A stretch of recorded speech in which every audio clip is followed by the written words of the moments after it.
This video shows you how to calculate the rolling offset using the free online calculator at VCalc. Rolling offset is a very common calculation done in plumbing and in running of conduit.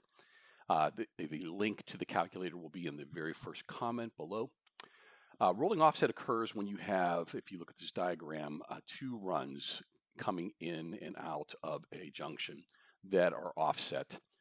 To calculate the rolling offset, you're going to look for how far off vertically they are and horizontally. So all you have to do is simply enter those two parameters and the angle that you want to use. Very common angles for pipe fittings are shown below: 22.5 degrees, 30 degrees, 45 degrees. And what this calculator will let you do is if you can enter in the vertical and horizontal offsets, it'll tell you the travel length and the run length. So how far to cut off your pipes in order to have that effective connection. Again, as in all of VCalc calculators, you can use different units.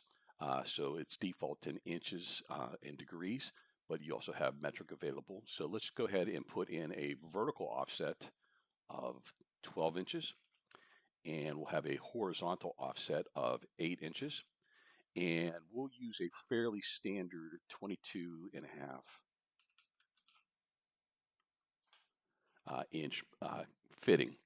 What this then tells you is that the run length is 2 feet 10 and 13/16 inches, and that the travel, the length of that pipe in between, will be 3 foot 1 and 11/16 inches. Again, this will help you calculate what length pipe you need to cut. As in always in a VCalc, you can just take the answers here. Everything's free, but also you can share the results, send yourself an email, and give yourself notes, and etc. if you want to send it to a project director.